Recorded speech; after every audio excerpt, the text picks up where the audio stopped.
Hello everyone, this is In Case You Missed It. Let's get straight into round 4. Well, the Hawks may have won the battle at the MCG on Sunday against the D's, but it has come at a huge cost.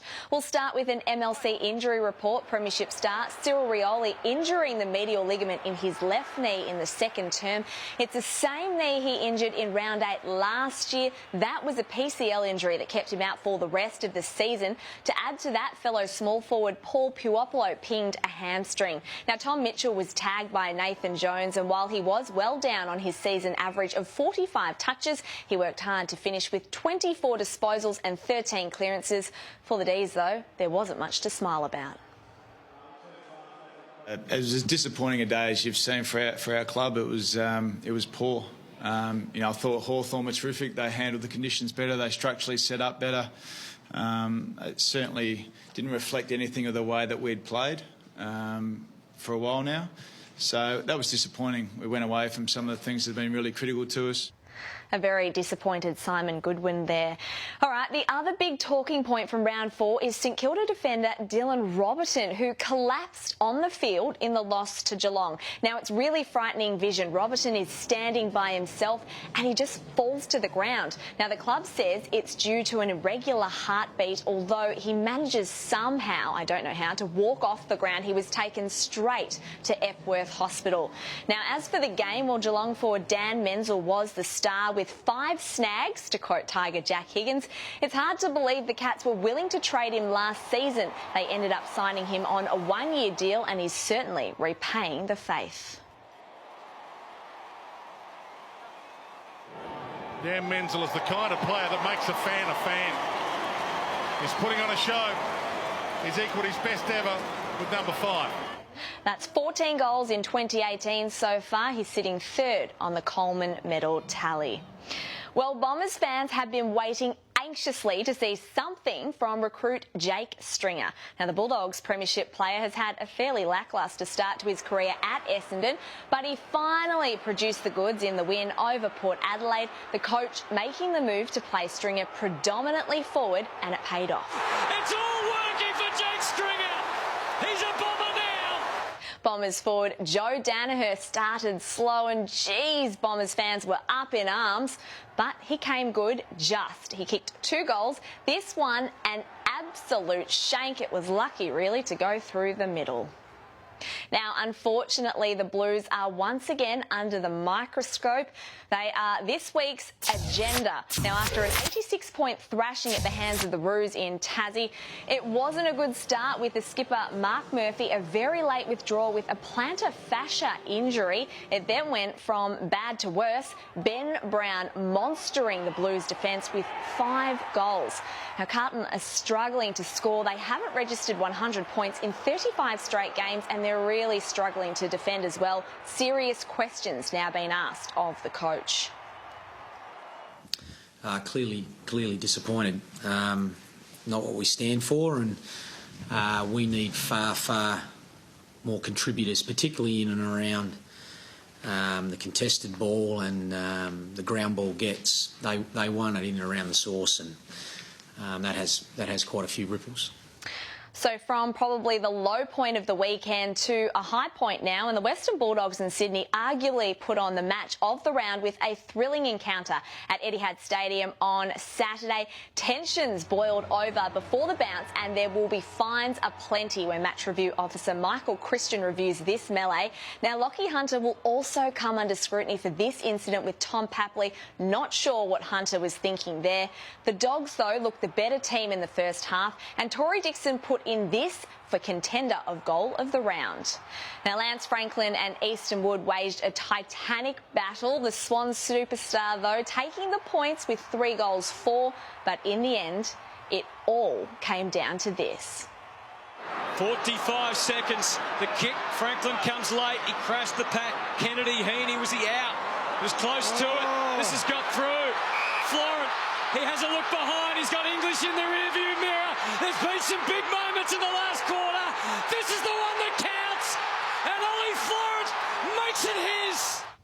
Now, how about that kick from Isaac Heaney? Hard up against the boundary, got it clear to Ollie Florent. Terrific stuff from the Swans.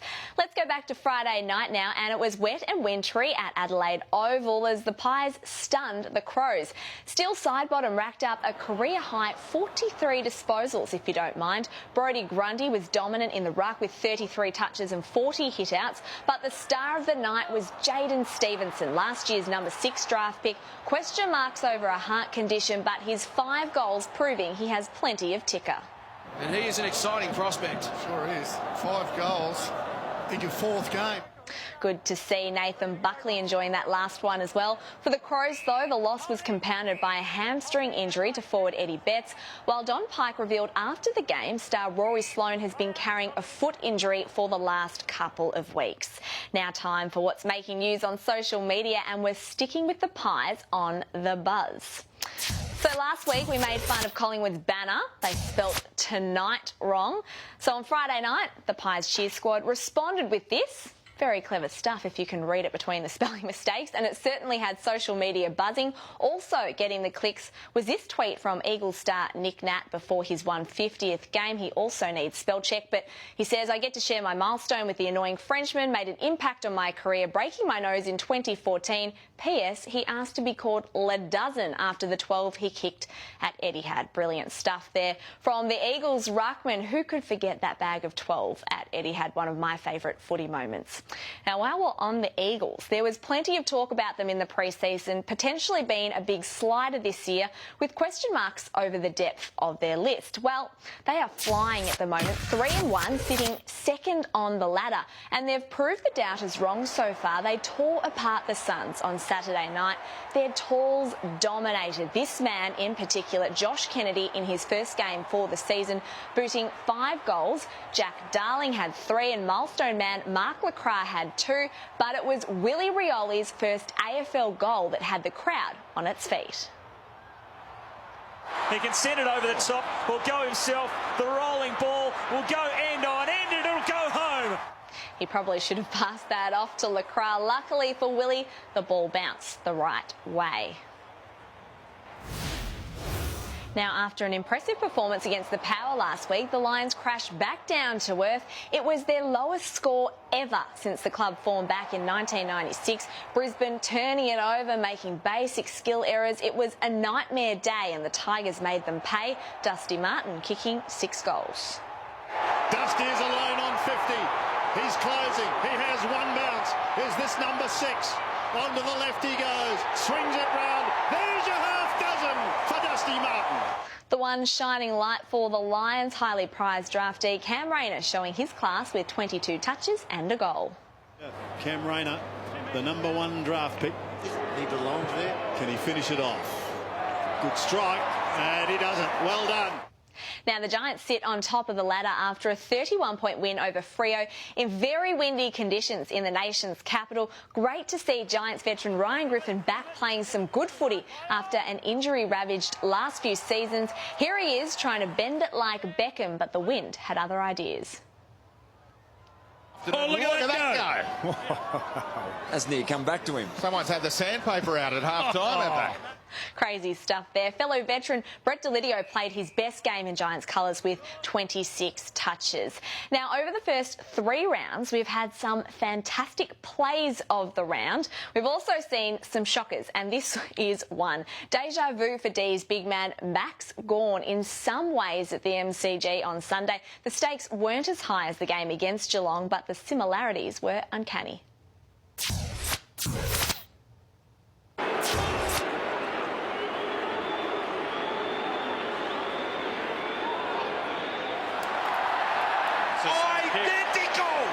Identical! Maxie's kicked the identical kick from the identical spot. Wow, Max. Oh, Max, indeed. Now, that spot at the G seems to haunt Big Maxie. 3rd time lucky, perhaps. Let's take a look at the ladder now. The Giants on top. 6 teams with just the 1 loss so far. The Cats rounding out the 8. And, well, the Lions and Blues still winless, languishing at the bottom of the table. And that is it for another edition of In Case You Missed It. See you same time, same place next week. Can you believe it?